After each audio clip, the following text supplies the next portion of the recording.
Let's make no-bake Biscoff cheesecake at home. Kasi kung bibilin mo to sa labas, siguradong mapapamahal ka sa kanya. Charing. So honestly speaking, first time ko lang siya gawin and hindi siya ganun kadali. I have to wait for hours which is mahirap sa katulad kong ayaw na ayaw ng naghihintay. But then, sulit naman ang paghihintay kasi masarap naman yung kinalabasan. So, sa recipe nga pala na to, gumamit lang ako ng 6 na ingredients. At pwede ko yun ilagay sa comment section just in case you wanted to do this no-bake Biscoff cheesecake then. Sundan mo lang to dahil madali lang siya gawin. Ang pinakamahirap lang is yung maghintay. Kasi you have to refrigerate it for 4 hours or overnight para mas maganda yung kalabasan niya.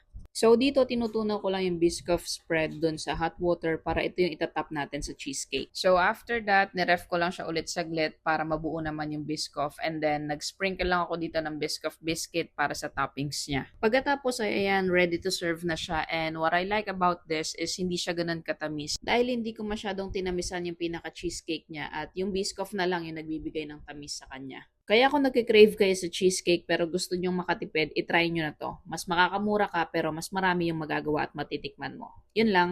Babush!